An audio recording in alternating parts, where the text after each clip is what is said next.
生命エネルギーにね目覚めると、薬を超えたところでさらにね癒されていくっていう現象が起きてくるんですね。瞑想の聖地インドで修行者1億人の頂点に立つ史上初の女性、ヨガの母ヨグマタ相川恵子が送る人生の羅針盤。今回のテーマは、こんにちは、ヨグマタ相川恵子です。今日は免疫についてお話をしていきます。皆さんがね、抵抗力というか、何か病気になってもね、それを回復する力、生命エネルギーっていうものがね、あって、そして病気と戦ってね、そして早く治っていただきたいと思うわけですけれども、あまり疲れ切っていたりね、ストレスを溜めていてね、そして何か病気になった時になかなか長引いたりして回復しないっていうね、こともあって、仕事をねやる時にやはり嫌々ながらねやったりね、何か考えながらやったりしたら間違いを起こしてね、でそれで誰かに苦情が来たりすると、ものすごいストレスっていうのがね、ストレスっていうのはすごく生命エネルギーを食いつぶしてしまうというか、免疫力がそれでねなくなってしまうというかね、だからストレスを感じないように生きていくっていうね、楽しみながらやってね、感謝しながらやっていくっていう姿勢もね大切。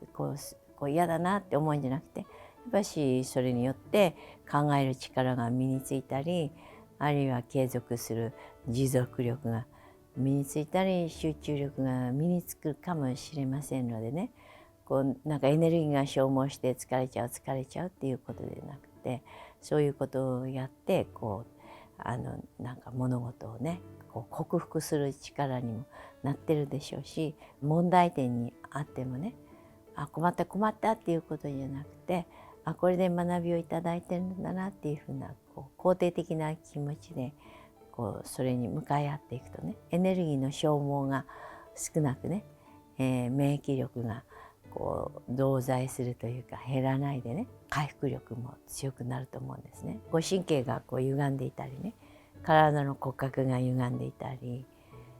そうするといろいろなエネルギーの道がねスムーズじゃないのでね、そこですごくどっかがエネルギーが滞ったりしてね、でそこですごいストレスを感じたりしますので、整える。だからそれ肉体のレベルを整えるとか、心のレベルを整えるとかね、エネルギーのレベルを整えるとか、うちではそういうね、皆さんがいろいろな整えるねツール、スピリチュアルなツール、例えばその瞑想の秘法っていうのがあるんですね。で瞑想の秘法で心を整える、いろいろなトラウマを溶かしてね、でもっと平和な心に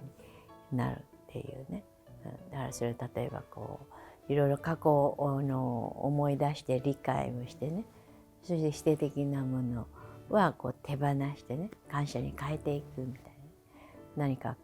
失敗したことがあるとね、そういうのがいつも不安になってね、何か行う時に失敗するんじゃないかみたいなね。でまた失敗を呼び込んじゃうわけですね。だからそれはもっと奥深くの不動の心につながって自信を持ってね、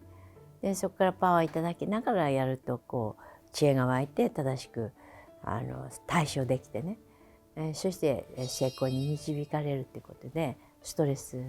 にならない、エネルギーが消耗しないような心の持ち方、体の使い方っていう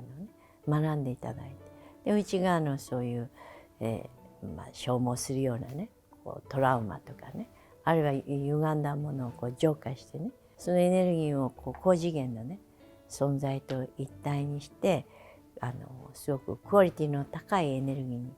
していきますと、常に揺れない人になってね、平常心でお仕事ができたりで内側からエネルギーがすごく蓄積されるんですね。ヒマラヤ秘境のね秘宝っていうのは神と一体になるっていうことなんで、神のエネルギーを引き出したらね、鬼に金棒でね、それを修行していくとそういうレベルにも到達してね、それで不死のね存在になるっていうことで、無限のパワーと一体になり、で充電されてよみがえってね、早くリセットしてね帰ってくる。だからみんな疲労が蓄積したりね、ストレスが蓄積して蓄積して蓄積して、そうすると免疫力がどんどん低くなっちゃうからね。だから毎日リセットをしてね、ストレスを取って、そして内側から充電してね、それと外の環境も整って、いい人との出会いとかいい仕事との出会いとかね、もっともう周りから愛をいただいたり、自分も愛をシェアしたりということで、ね、楽しく生き生きと仕事ができるんじゃないかと思いますね。いろいろ免疫力の高める具体的な方法がありますので、私から瞑想秘宝を伝授していただくとね、その免疫が高まってね、それで病気になりづらいね、なっても学びとしてね、で逆に悪いものをどんどん浄化してね、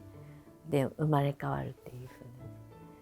どっかくすぶってたものがバッと現れてね、で一掃するっていうふうなね、そういう体験もできるんじゃないかなって思いますね。真のヨガ、瞑想を通して100万人以上に愛と平和を伝えてきたヨグマタ相川恵子に学ぶヒマラヤシッダー瞑想無料説明会を開催中。 LINE 登録するだけで完全瞑想ガイドをプレゼント。詳しくは概要欄から。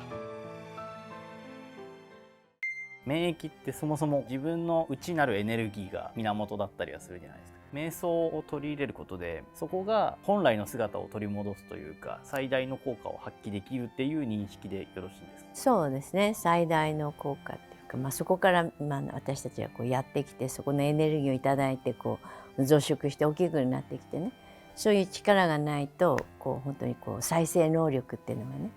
ねないっていうかね、細胞も元気になったりね、で心もストレスが解けてね、また考える力が湧いたり、アイデアが浮かんだりと、であるいは静寂になってね充電していく。動きすぎてもね消耗しちゃうのでね、無駄な動きをしないように今にいるみたいなね、何でももう元気だからってあちこち飛び回ってるとね、やはり飛び回りすぎるっていうかね、エネルギーをやたら無駄遣いしない方がいいのかなって、思いますね。だから今にいるっていうか、全てがストップするみたいなね、マインドの働きをストップさせる。マインドがすごく働きすぎてもね、やっぱし使いすぎちゃうんですね。エネルギーがどんどん出てくるかもしれないけれども、やはりこのマインドも自分でコントロールできる人になっていって、深い休息をするっていうことが瞑想でね、そうすると充電されて、でまた蘇ってね、また仕事にぐっと集中するとかね、そういうことも自在の人になっていくことができるんですね。だからエネルギーをどうに使うかっていうことですね。私も免疫力を高めるね本を書きましたので、ぜひお読みいただけると皆さんのお役に立つと思います。現代社会だと病気に対しては薬もあるし、体を健康にする方法っていうのはいろいろあると思うんですけど、そういう外から得られるエネルギーと免疫をはじめとした自分の持ってる元々のエネルギーっていうのはどっちが大きいものなんですか？外から何か栄養剤をねとっても、それを内臓がね負担になっちゃうのね。そういうの癖になって一時的に何か活性化してね、ガーッと力が出たとしても、それは火事場のバカ力でガーッと出るんだけど、あとドーッとなっちゃったりして、もっと源から引き出すってことをやらないとならないのかなって。例えばお酒飲んだら元気になるとかね、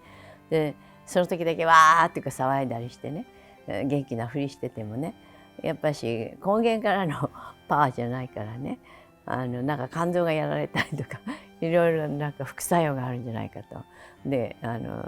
もちろんね、みんな恐れがあったりね、いろいろあると力が出ないのでね、それお酒の力で恐れが消えるのかもしれないけど、本当に恐れを消して自分を信じるってとこから源の力を出すと、本物の力とね、麻痺させての力とちょっと違うのかなって。例えば薬に依存するとか、そういうのはそういう作用があるのかなって。とりあえずそういうものも必要なことはあると思うんで、ずっと依存してるとまずいのかなって思いますね。体の免疫っていう側面もあれば、心の免疫じゃないですけど、そうですね、魂の免疫っていうかね、神の力ですね。それが引き出されるので、深いところからね安らぎが出てね、で癒されてね、透明になって純粋になる。で純粋でいて力強い生命エネルギーが満ちている。そういうエネルギーが本当の免疫力だと思いますので、やっぱり深いところの生命エネルギーがね目覚めると、薬を超えたところでこうさらにねこう癒されていくっていう現象が起きてくるんですね。ヨグマタが教えを伝授している会員の方は、そういうごまかしごまかしでやってきた人もそういう変化があったりとかっていうのは見られてきました。そうですね。で内側から輝いてくるのでね、油切った輝きじゃなくてピュアな輝きになってくるのでいいのかなって思いますね。すごくこう元気そうな人もいますよね。筋トレしたりとかね、だからまあそれも素晴らしいんですけれども、と内側からね神秘的なエネルギーの元気さが出てくるのかなって。筋肉のねこう動物的なこうパワーじゃなくて、内側からの英知からのこう力が出てきていくと、こうすごく魅力的になってくるのかなって思いますね。